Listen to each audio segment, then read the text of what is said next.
Die Solidariteit Navorsingsinstituut en Vrymarkstigting het verlede week bekend gemaak dat SEB die ekonomie tot soveel as R290 miljard per jaar kos. 'n Senior navorser van die instituut, Teens de Bison, sluit nou by my aan. Saam met hom is die uitvoerende hoof van die Nasionale Werkgewersvereniging van Suid-Afrika, Gerard Papenfoos, wat regstappe teen die regering beplan oor sy rasgebonde indiensnemingsteikens. So, in julle jongste verslag skets julle die prentjie van wat swart ekonomiese bemagtiging ons ekonomie kos. Ek het gepraat daarvan tot soveel as R290 miljard per jaar. Hoe het julle hierdie berekening gemaak? Ja, Lorenza, ons het gaan kyk net na wat dit kos om te voldoen aan SEB. So dis nie die totale prentjie nie. Ons het byvoorbeeld nie gekyk na tegnologie wat hier uit die land gehou word nie. Ons het nie gekyk na hoe uitvoerende beamptes van maatskappye se tyd opgeneem word hierdeur. Al hierdie koste stel op, maar as ons net kyk na die voldoening en wat dit kos om aan daai 5 punte op die BEE telkaart te voldoen.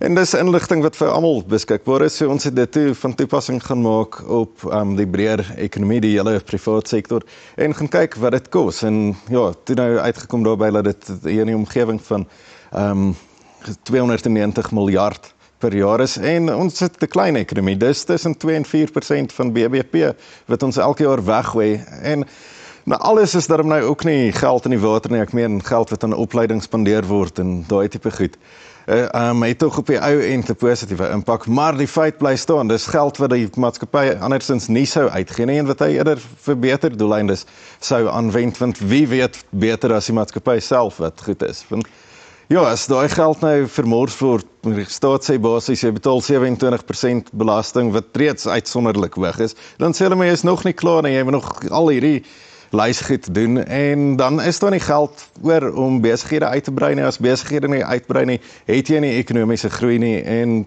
toe kon ons baie akkuraat bepaal, ons gooi elke jaar in Suid-Afrika 3% ekonomiese groei weg. So Suid-Afrika sou 'n heeltemal ander land wees as ons dit nie gedoen het nie.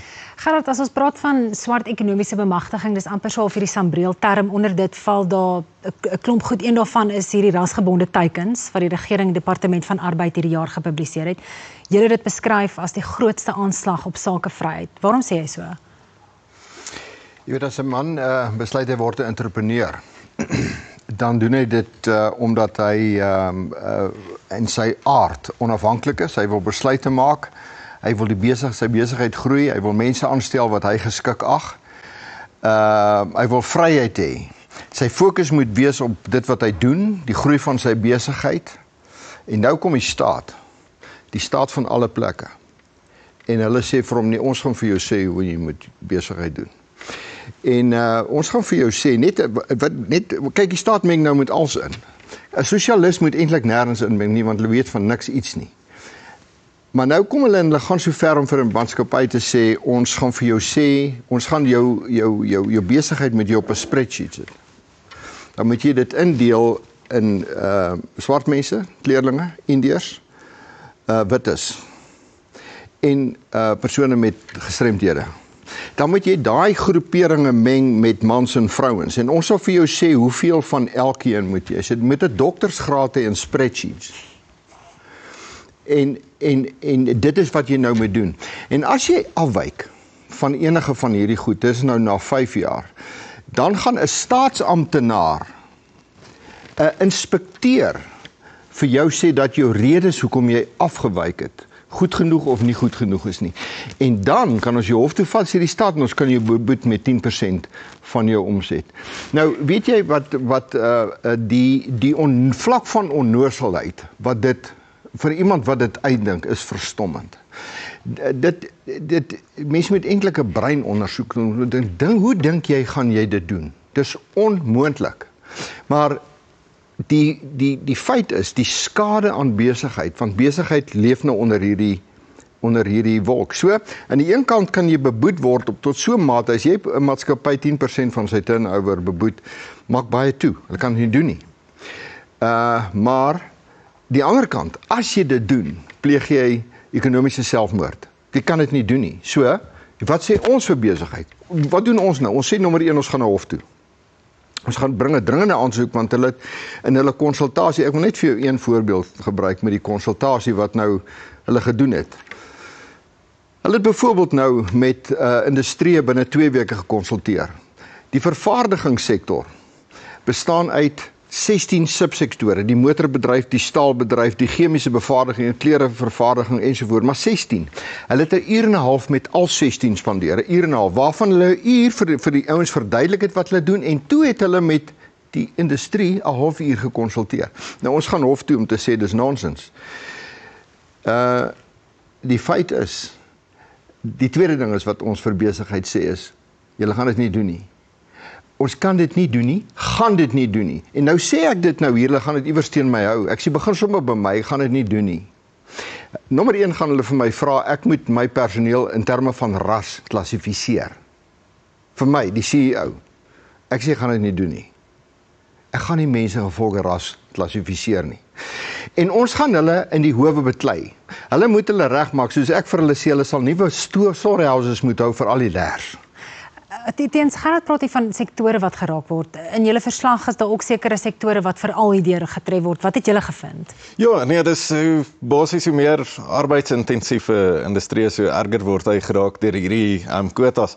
Spesifiek, maar as ons dan nou gaan kyk na veral mynbou en die finansiële sektor, is daar groot oornames gewees deur die jare en die uiteinde daarvan, soos ek nou gesê het, is ekonomiese groei wat skade ly, maar die gevolg daarvan is, Suid-Afrika is seker omtrent die enigste land in die wêreld waar dit heeltemal normaal is vir iemand om in 'n minimumloonpos te begin en lewenslank op daai vlak te werk. Die ander gevolg is 3.8 miljoen werksgeleenthede het verlore gegaan of daai poste is net nooit geskep nie. Juis waar ons nie ekonomiese groei het nie en as jy gaan kyk 3.8 miljoen, daar staan uit minderheidsgroepe wit, bruin en Indiër omtrent 600,000 mense wat werk soek. So minimum 3.2 miljoen swart mense is deur swart ekonomiese bemagtiging heeltemal ontmagtig. As jy gaan kyk na jeugwerkloosheid, mense kry nie 'n plek in die werksplek nie, want daar is dit eenvoudig nie werk nie, en dis 'n direkte gevolg van swart ekonomiese bemagtiging. Daar kan ons ook dan sien, ongelykheid neem nie regtig af in Suid-Afrika nie. Dit was tog nou die groot doel van swart ekonomiese bemagtiging. Maar binne die swart groep is ongelykheid erger as tussen enige ander groep. So jy kan hoegenaamd nie sê 'n maatskappy wat die ekonomie en wat groei onderdruk en mense uit die werksplek hou, is op enige manier bemagtigend nie. Gerard, jy het gepraat van die interdik wat julle gaan bring, hierdie regstappe. Ja. Dink julle daar's 'n kans op sukses? Die departement self sê, moenie bekommer nie, niemand sal afgedank word weens regstellende aksie nie. Dis meer teikens as enigiets anders. Dis quotas.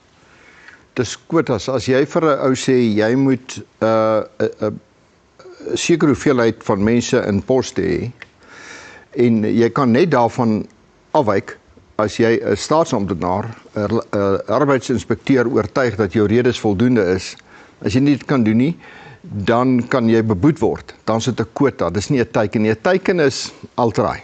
Jy moet probeer. Nee, jy moet nie probeer nie, dis wat jy moet doen. Hulle noem dit teikens, dit is quotas. Gaan ons slag? Wel, onthou die eerste fase is die dringende aansoek. Ek stel nie die regters aan nie. As ek hom aangestel het, sou ons hom gewen het, maar ek stel nou nie die regter aan nie. En die gedagtes van die regter, jy weet, as hy rede vind, sal hy seker teen ons gaan, maar dis nie die einde van die proses nie.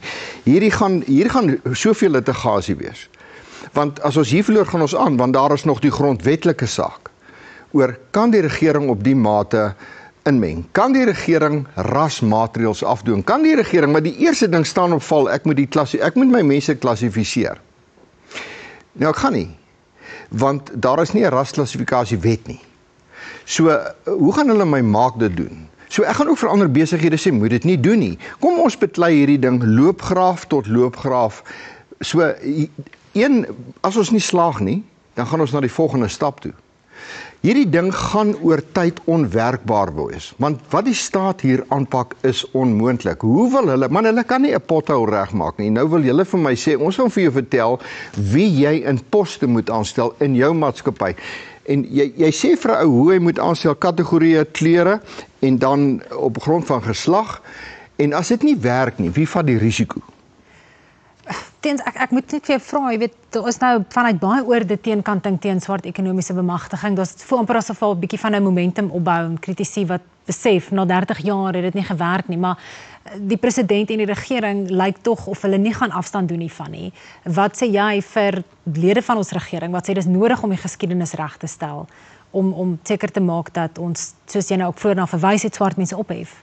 Ja wel, die enigste oplossing daarvoor is groei en dan moet ons ook onthou, Cyril Ramaphosa was die voorsitter van die eerste SCB-kommissie. Hy het basies die SCB-wet geskryf en hy was ook, hy en sy spaar, twee van die grootste bevoordeeldes uit hierdie skema. So die kans dat daai verandering van hom gaan kom is bitterlik skraal, maar die druk laai op baie van die vakbonde waarvan jy dit nie sommer sal verwag nie, begin ook teen hierdie beleid draai, want hulle kom agter, as die ekonomie nie groei nie, verloor hulle lede en ons almal sien die uitkoms daarvan. 'n handjievol mense het besonder ryk geword, meeste van hulle was reeds ryk en die armes word net al armer en soos ek nou vroeër genoem het, hulle kry nooit 'n plek in die werksmag nie. En ons gaan nou 'n geslag sien waarvan 'n goeie 30-40% nooit in hulle lewe 'n werk sal kry nie. En geen regering kan so iets doen en dit in die eerste plek bemagtiging noem of hoegenaamd rustig slaap in die aand nie. Teens Gerard, baie dankie.